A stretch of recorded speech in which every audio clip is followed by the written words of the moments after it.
Friends, welcome back to my YouTube channel Study Career Point. I hope you all are doing well. So start करते हैं हमारी आज की class से। तो देखिए एसएसटी प्रीवियस ईयर के क्वेश्चन पेपर की सीरीज़ आप लोगों की चल रही है। जितने भी क्वेश्चन पेपर देखिए अभी तक हुए हैं 2011 से लेकर के 2024 तक सारे क्वेश्चंस हम लोग यहाँ पर देखेंगे।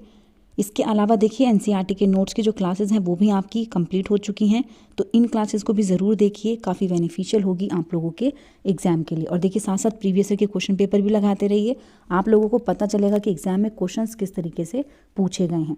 फर्स्ट क्वेश्चन से स्टार्ट करते हैं। तो देखिए फर्स्ट क्वेश्चन यहाँ पर है, देखिए समताप मंडल के बारे में दिए गए कथनों ए और आर को पढ़ें और सही विकल्प का चुनाव करें। देखिए अभिकथन ए यहाँ पर दिया गया है। अभिकथन ए है, यह हवाई जहाज उड़ाने के लिए सबसे आदर्श परिस्थितियां उपलब्ध करता है। कारण है, यह बादलों एवं मौसम संबंधी घटनाओं से लगभग मुक्त होता है। तो देखिए यहाँ पर कौन सा पॉइंट सही हो जाएगा। तो देखिए जो समताप मंडल है, समताप मंडल बादलों और मौसम संबंधी घटनाओं से मुक्त होता है, इसीलिए यहाँ पर देखिए जो हवाई जहाज हैं वो उड़ाने के लिए सबसे आदर्श परिस्थितियाँ उपलब्ध करता है। तो देखिए यहाँ पर फर्स्ट पॉइंट जो है वो बिल्कुल सही हो जाएगा। ए और आर दोनों सही हैं और आर जो है वो सही व्याख्या कर रहा है ए की। और देखिए इसके अलावा एक पॉइंट और यहाँ पर पूछा जाता है कि ओजोन परत जो है, देखिए ओजोन परत कौन सी उसमें पाई जाती है, तो ओजोन परत भी देखिए समताप मंडल में ही पाई जाती है। ठीक है, नेक्स्ट क्वेश्चन पर चलते हैं। देखिए नेक्स्ट यहाँ पर है, ओम प्रकाश वाल्मीकि की प्रसिद्ध आत्मकथा जूठन उजागर करती है जातीय भेदभाव को, लैंगिक असमानताओं को, क्षेत्र आधारित भेदभाव को या फिर धार्मिक मतभेद को। तो देखिए यहाँ पर कौन सा पॉइंट सही हो जाएगा। तो जो ओम प्रकाश वाल्मीकि जी की पुस्तक है आत्मकथा इनकी जूठन, वो किस चीज़ के बारे में है, तो वो है जातीय भेदभाव को लेकर के। ठीक है, नेक्स्ट क्वेश्चन पर चलते हैं। देखिए नेक्स्ट यहाँ पर है, दिए गए कथनों के आधार पर महासागर की पहचान कीजिए। ए पॉइंट यहाँ पर है, यह सबसे गहरा महासागर है। बी पॉइंट दिया गया है, अंतर्राष्ट्रीय तिथि रेखा इससे होकर गुजरती है। सी पॉइंट है, यह इतना बड़ा है कि सभी महाद्वीप इसके अंदर समा सकते हैं। तो देखिए कौन सा महासागर है, अटलांटिक है, आर्कटिक है, हिंद महासागर है या फिर प्रशांत महासागर है। तो देखिए यहाँ पर जो करेक्ट है वो है ऑप्शन नंबर 4 प्रशांत महासागर। नेक्स्ट क्वेश्चन पर चलते हैं। देखिए नेक्स्ट यहाँ पर है, निम्न कथनों को पढ़िए। ए दिया गया है, समय समय पर भारतीय स्वतंत्रता सेनानियों ने निरंकुश ब्रिटिश कानूनों के विरुद्ध प्रदर्शन किया।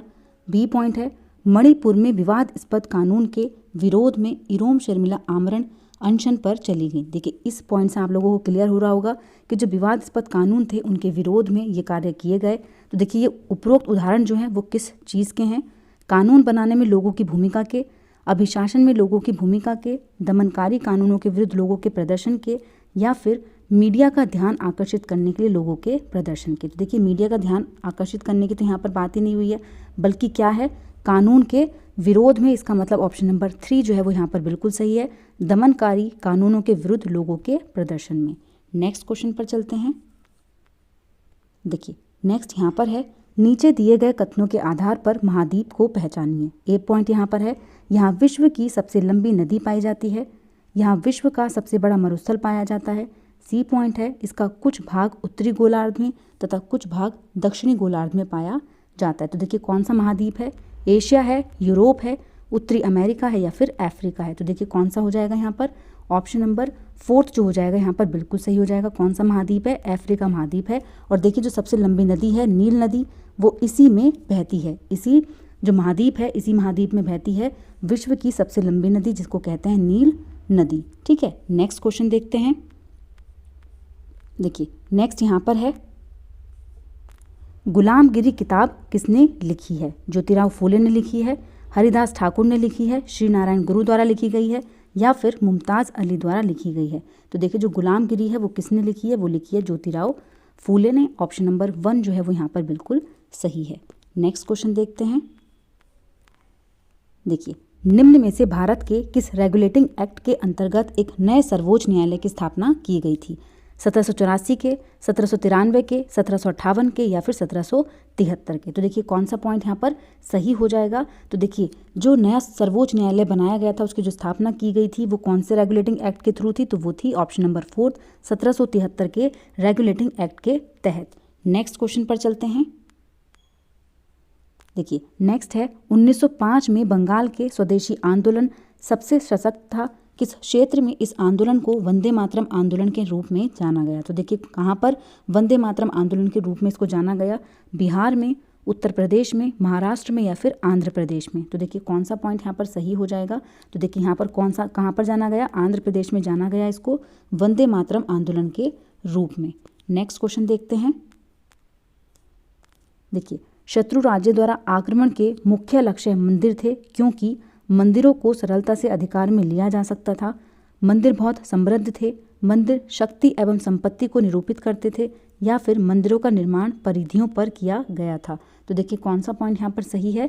क्योंकि देखिए जो आक्रमण है उसका जो मुख्य लक्ष्य मंदिर था वो इसीलिए था क्योंकि मंदिर शक्ति और संपत्ति को निरूपित करते थे। तो इसलिए यहाँ पर देखिए थर्ड पॉइंट जो है वो बिल्कुल सही हो जाता है। नेक्स्ट क्वेश्चन देखते हैं। देखिए निम्न में से कौन से कथन चंद्रमा के बारे में सही हैं? ए पॉइंट यहाँ पर दिया गया है, चंद्रमा पर जीवन अनुकूल परिस्थितियाँ नहीं हैं। चंद्रमा की सतह पर पर्वत, मैदान और गड्ढे नहीं हैं। चंद्रमा की सतह पर पर्वत छाया बनाते हैं। तो देखिए कौन सा पॉइंट यहाँ पर सही हो जाएगा? तो देखिए यहाँ पर ऑप्शन नंबर 4 सही है। ए भी यहाँ पर सही है कि जो यहाँ पर रहने की परिस्थितियाँ हैं वो अनुकूल नहीं हैं। इसके अलावा चंद्रमा की सतह पर पर्वत छाया बनाते हैं, तो ये भी यहाँ पर बिल्कुल सही है। लेकिन जो बी पॉइंट है ये गलत हो जाता है, क्योंकि देखिए चंद्रमा की सतह पर पर्वत भी हैं, गड्ढे भी हैं, लेकिन यहाँ पर लिखा गया कि नहीं है। तो ये पॉइंट क्या है यहाँ पर गलत हो जाएगा। ऑप्शन नंबर 4 जो है वो बिल्कुल सही है। नेक्स्ट क्वेश्चन देखते हैं। देखिए नेक्स्ट क्वेश्चन यहाँ पर है, कथन ए और आर को पढ़िए और सही विकल्प को चुनें। देखिए ए पॉइंट यहाँ पर दिया गया है, मुक्तियों द्वारा एकत्रित राजस्व की रकम का हिसाब लेने के लिए राज्य द्वारा लेखा अधिकारी नियुक्त किए जाते थे। देखिए बिल्कुल सही पॉइंट है। आर दिया गया है, यह इसलिए किया जाता था ताकि मुक्ति राज्य द्वारा निर्धारित कर ही वसूलें और तय संख्या के अनुसार सैनिक रखें। तो देखिए दोनों ही पॉइंट यहाँ पर बिल्कुल सही हैं, और जो आर है वो सही व्याख्या कर रहा है ए की। नेक्स्ट क्वेश्चन पर चलते हैं। देखिए नेक्स्ट यहाँ पर है, मानव जाति के लिए एक जाति, एक धर्म, एक ईश्वर का प्रसिद्ध नारा किसने दिया था? तो देखिए किसने बोला था कि ओरू जाति, देखिए 2 तरीके से पूछा जाता है ये क्वेश्चन, ओरू जाति, ओरू मतम,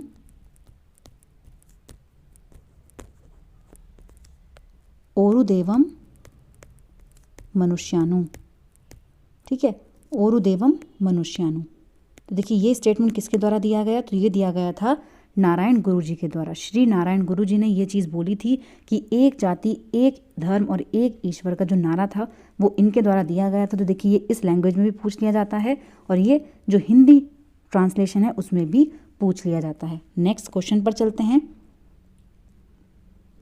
देखिए नेक्स्ट यहाँ पर है, मुख्य भक्ति संतों के संदर्भ में निम्नलिखित का मिलान कीजिए और उपयुक्त विकल्प का चुनाव कीजिए। देखिए यहाँ पर फर्स्ट पॉइंट दिया गया है, नमलवर, चैतन्य देवा, सूरदास, नरसी मेहता। तो देखिए कौन सा किससे संबंधित है, यहाँ पर ये चीज़ बतानी है। अब देखिए यहाँ पर जो नमलवर हैं वो किससे संबंधित है? तो देखिए ये थे दक्षिण भारत से। तो यहाँ पर जो फर्स्ट ए का जो मिलान है वो किससे होगा? सेकंड से होगा। इसके अलावा देखिए जो चैतन्य देवा थे, चैतन्य देवा पूर्वी भारत से, सूरदास जी जो थे वो थे किस चीज़ से? उत्तर भारत से, और जो नरसी मेहता थे वो थे पश्चिम भारत से। तो देखिए यहाँ पर ऑप्शन नंबर 3 जो है वो बिल्कुल सही तरीके से मिलान करता है। नेक्स्ट क्वेश्चन पर चलते हैं। देखिए नेक्स्ट यहाँ पर है, ए और बी कथनों को वुड के नीति पत्र के संदर्भ में विचार कीजिए और सही उत्तर का चयन कीजिए। ए पॉइंट यहाँ पर है, वुड का नीति पत्र यह तर्क देता है कि यूरोपीय शिक्षा से भारतीयों के नैतिक चरित्र का उत्थान होगा। बी दिया गया है, पूर्व का साहित्य त्रुटि रहित था। तो देखिए यहाँ पर जो पूर्व का साहित्य था वो त्रुटि रहित था, ये चीज़ तो नहीं बोली है, बल्कि क्या है यहाँ पर ए पॉइंट बिल्कुल सही कहा गया है कि जो वुड का नीति पत्र था वो क्या देता था कि यूरोपीय शिक्षा से भारतीयों के नैतिक चरित्र का उत्थान होगा, ये चीज़ बोलते थे। तो देखिए यहाँ पर ए तो सही है, लेकिन बी क्या है यहाँ पर स्टेटमेंट गलत है। नेक्स्ट क्वेश्चन देखते हैं। देखिए नेक्स्ट यहाँ पर है, निम्नलिखित का मिलान मुगल साम्राज्य के संदर्भ में करिए और उपयुक्त विकल्प का चयन कीजिए। देखिए चौसा का संग्राम, कन्नौज का संग्राम, खानवा का संग्राम और चंदेरी का संग्राम कौन सा कब हुआ, उसको आप लोगों को सही तरीके से मिलान करना है। तो देखिए यहाँ पर जो चौसा का संग्राम था वो कब हुआ था? तो वो हुआ था 1539 में। इसके बाद देखिए जो कन्नौज का संग्राम था वो हुआ था 1540 में, जो खानवा का था वो हुआ था 1527 में और जो चंदेरी का था वो हुआ था 1528 में। तो देखिए यहाँ पर जो सही तरीके से मिलान है वो है ऑप्शन नंबर 4। ठीक है, नेक्स्ट क्वेश्चन पर चलते हैं। देखिए नेक्स्ट क्वेश्चन यहाँ पर है, विश्व के सर्वोत्तम मत्स्य क्षेत्र वहाँ पाए जाते हैं जहाँ गर्म महासागरीय धाराएं बहती हैं, जहाँ ठंडी महासागरीय धाराएं बहती हैं, या फिर जहाँ ठंडी और गर्म महासागरीय धाराएं समान रूप से होती हैं, क्षेत्र जहाँ गर्म व ठंडी महासागरीय धाराएं मिलती हैं। तो देखिए कौन सा यहाँ पर सही पॉइंट हो जाएगा। तो देखिए विश्व के सर्वोत्तम मत्स्य क्षेत्र कहाँ पाए जाते हैं, जहाँ पर गर्म और ठंडी महासागरीय धाराएं मिलती हैं। तो देखिए यहाँ पर ऑप्शन नंबर 4 जो हो जाता है वो बिल्कुल सही हो जाएगा। नेक्स्ट क्वेश्चन देखते हैं। नेक्स्ट क्वेश्चन है, निम्न में से कौन सा भारतीय न्यायपालिका में अपील की व्यवस्था का सही आरोही क्रम है। देखिए आरोही क्रम में यहाँ पर आप लोगों को व्यवस्थित करना है असेंडिंग ऑर्डर में कि कौन सा अपील की व्यवस्था के अकॉर्डिंग, ठीक है, अपील की व्यवस्था के अकॉर्डिंग चलना है आप लोगों को। तो देखिए अगर हम बात करें सर्वोच्च न्यायालय की, तो देखिए सबसे सुप्रीम होता है, इसमें सबसे लास्ट में जाते हैं। ठीक है, जब आपकी कहीं पर बात नहीं होती, मतलब आप छोटी सबसे निचले उसमें गए न्यायपालिका में, वहाँ पर आप लोगों की नहीं सुनी गई, तो आप क्या करते हैं, उच्च न्यायालय में जाते हैं और उसके बाद सर्वोच्च न्यायालय में जाते हैं। ठीक है, तो यहाँ पर कहाँ से स्टार्ट होगी, तो देखिए सत्र न्यायालय से शुरू होकर के सर्वोच्च न्यायालय पे खत्म हो जाती है। तो देखिए ऑप्शन नंबर 2 जो होगा वो बिल्कुल सही क्रम हो जाएगा कि सबसे पहले सत्र न्यायालय जो सेशन कोर्ट होती है, ठीक है, इसके बाद आता है उच्च न्यायालय और लास्ट में आता है सर्वोच्च न्यायालय। तो यहाँ पर कौन सा सही क्रम है, तो वो है ऑप्शन नंबर 2। नेक्स्ट क्वेश्चन पर चलते हैं। देखिए निम्न में से कौन सा क्षेत्र फलों की कृषि के चलते विश्व का फलोद्यान कहलाता है। पंपास कहलाता है, भूमध्य सागरीय प्रदेश कहलाता है, या फिर उष्ण कटिबंधीय प्रदेश होता है, या फिर स्टेपी होता है। तो देखिए जिसको हम विश्व का फलोद्यान कहते हैं वो होता है भूमध्य सागरीय प्रदेश। ऑप्शन नंबर 2 जो है वो यहाँ पर बिल्कुल सही है। नेक्स्ट क्वेश्चन देखते हैं। देखिए निम्न में से कौन सा विश्व का सबसे बड़ा नदी बेसिन है। इंडस नदी बेसिन है, गंगा ब्रह्मपुत्र नदी बेसिन है, अमेजॉन नदी है, या फिर नील नदी बेसिन है। तो देखिए जो सबसे बड़ा नदी बेसिन है वो होता है अमेजॉन नदी बेसिन। ऑप्शन नंबर 3 जो है वो यहाँ पर बिल्कुल सही है। नेक्स्ट क्वेश्चन देखते हैं। देखिए नेक्स्ट है, निम्न में से कौन सा सिद्धांत राजनीतिक विज्ञान और सामाजिक एवं राजनीतिक जीवन विषय के शिक्षा शास्त्रीय उपागम के लिए आवश्यक है। फर्स्ट पॉइंट है, बच्चे तथ्यों को स्मरण करने के द्वारा श्रेष्ठ रूप से सीखते हैं। बच्चे संकल्पनाओं की अनुभवात्मक समझ के द्वारा श्रेष्ठ रूप से सीखते हैं, या फिर बच्चे केवल पाठ्य पुस्तकें पढ़ते हैं। देखिए तो यहाँ पर गलत हो जाएगा। केवल बच्चे श्रेष्ठ रूप से तब सीखते हैं जब तथ्यों को संकेतों में सरल किया जाता है। तो देखिए कौन सा पॉइंट यहाँ पर सही है, तो देखिए बच्चे की जो लर्निंग है वो तभी यूज़फुल होती है, मीनिंगफुल होती है, जब बच्चे की संकल्पनाओं की अनुभवात्मक समझ के द्वारा श्रेष्ठ रूप से सीखते हैं। ठीक है, तो यहाँ पर ऑप्शन नंबर 2 जो हो जाएगा वो बिल्कुल सही हो जाएगा। नेक्स्ट क्वेश्चन देखते हैं। देखिए ईसा मसीहा के जन्म के पूर्व की सभी तिथियों की गणना किस रूप में की जाती है। अग्रसर के रूप में, पश्चगामी के रूप में, दशमलवों में, या फिर रोमन संख्याओं में। तो देखिए यहाँ पर कौन सा पॉइंट है जो सही हो जाएगा। तो देखिए इसकी जो हम तुलना है वो किससे करते हैं, बैकवर्ड से करते हैं, पश्चगामी से करते हैं। तो यहाँ पर ऑप्शन नंबर 2 जो हो जाएगा वो बिल्कुल सही हो जाएगा। नेक्स्ट क्वेश्चन देखते हैं। देखिए निम्न में से कौन सी विधि युवा संसद सत्र जैसे विषयों को पढ़ाने में सबसे उचित है। तो देखिए कौन सी विधि है, इकाई विधि है, प्रदर्शन विधि है, आज्ञात्मक विधि है, या फिर नाटकीकरण तकनीक है। तो देखिए कौन सा पॉइंट है जो यहाँ पर सही है। तो देखिए युवा संसद सत्र जिसको हम बोलते हैं यूथ पार्लियामेंट सेशन, इसको समझाने के लिए, इस विषय को पढ़ाने में जो सबसे उचित तरीका है वो है नाट्यकरण तकनीक। ऑप्शन नंबर 4 जो हो जाएगा यहाँ पर बिल्कुल सही हो जाएगा। नेक्स्ट क्वेश्चन देखते हैं। देखिए नेक्स्ट है, एक शिक्षिका अपने विद्यार्थियों को एक नए कानून के संबंध में चेतना पैदा करने की आवश्यकता पर एक नियत कार्य करने के लिए कहती है। वह विद्यार्थियों को इसके बारे में दैनिक समाचार पत्र में लिखने के लिए कह सकती है, विद्यार्थियों को सहपाठियों के साथ इससे संबंधित एक प्रायोजना पर काम करने के लिए कह सकती है, या फिर विद्यार्थियों को प्रावधानों को सीखने और परीक्षा में भाग लेने के लिए कह सकती है। तो देखिए कौन सा पॉइंट है जो यहाँ पर सही हो जाएगा। तो देखिए ए और बी पॉइंट यहाँ पर बिल्कुल सही हैं। इसके अलावा देखिए जो डी सी पॉइंट है वो गलत हो जाता है कि विद्यार्थियों को प्रावधानों को सीखने और परीक्षा में भाग लेने के लिए कह सकती है कि सिर्फ परीक्षा में आप भाग लीजिए। तो ये पॉइंट यहाँ पर क्या हो जाएगा, गलत हो जाएगा। ए और बी दोनों ही सही हैं। नेक्स्ट क्वेश्चन देखते हैं। देखिए नेक्स्ट यहाँ पर है, सामाजिक विज्ञान के शिक्षण के दौरान विद्यार्थियों को अधिक प्रभावी अवसर प्रदान किए जा सकते हैं।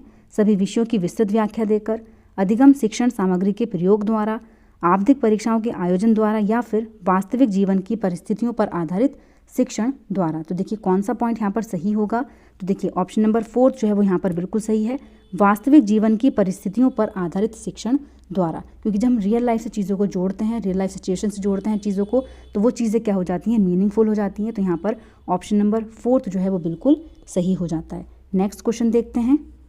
देखिए नेक्स्ट यहाँ पर है, सामाजिक विज्ञान के शिक्षण के दौरान निम्नलिखित पर शिक्षक द्वारा विचार किया जाता है। ए पॉइंट है, संकल्पनाओं तथा सामाजिक राजनीतिक वास्तविकताओं का विश्लेषण करने की योग्यता पर बल। तो देखिए ये पॉइंट भी बिल्कुल सही है। प्रासंगिक स्थानीय विषय वस्तु को शिक्षण अधिगम प्रक्रिया का हिस्सा होना चाहिए, ये भी बिल्कुल सही है। स्थानीय शिक्षण अधिगम संसाधनों पर आधारित गतिविधियों का संपादन करना, तो देखिए ये पॉइंट भी यहाँ पर बिल्कुल सही हो जाता है। तो देखिए तीनों ही यहाँ पर क्या है, बिल्कुल सही हैं। ऑप्शन नंबर 3 जो हो जाएगा यहाँ पर बिल्कुल सही हो जाएगा। नेक्स्ट क्वेश्चन देखते हैं। देखिए नेक्स्ट यहाँ पर है, राष्ट्रीय आंदोलन के विषय पर चर्चा करने के दौरान स्वतंत्रता सेनानियों को बुलाना किस प्रकार की शिक्षण रणनीति के अंतर्गत आता है। निरंकुश, चर्चा, प्रदर्शन या फिर प्रश्न उत्तर। तो देखिए कौन सा पॉइंट यहाँ पर सही हो जाएगा, तो देखिए चर्चा भी बिल्कुल सही है और प्रश्न उत्तर भी बिल्कुल सही है, लेकिन यहाँ पर प्रदर्शन नहीं करना है, निरंकुश नहीं है, बल्कि कौन सा हो जाएगा, बी और डी पॉइंट दोनों ही यहाँ पर बिल्कुल सही हैं। क्योंकि देखिए अगर हम किसी सेनानी को बुलाते हैं तो हम चर्चा कर सकते हैं, उनसे क्वेश्चनिंग कर सकते हैं, तो यहाँ पर बी और डी पॉइंट सही हो जाते हैं। नेक्स्ट और लास्ट क्वेश्चन है, देखिए निम्न में से ज्ञान को समझने के लिए सामाजिक विज्ञान में प्रयोग में आने वाली कौन सी सामान्य विधियां हैं। बाध्यकारी, सहभागी, विषयक, ऐतिहासिक। तो देखिए कौन सा यहाँ पर सही होगा, तो देखिए बाध्यकारी तो नहीं होती, बल्कि कौन सी हो जाएंगी, सहभागी भी बिल्कुल ठीक है, थीमेटिक भी होती हैं और ऐतिहासिक भी होती हैं। बी, सी और डी पॉइंट यहाँ पर बिल्कुल सही हो जाएंगे। ऑप्शन नंबर 4 जो है वो बिल्कुल सही है। तो देखिए आज की क्लास यहीं पर कंप्लीट होती है। अगर आप लोगों को मेरी क्लास अच्छी लगी हो तो प्लीज़ मेरे चैनल को लाइक करें, सब्सक्राइब करें और शेयर करें। ऐसी ही और वीडियोज़ के लिए मेरे चैनल पर बने रहिए। Thank you.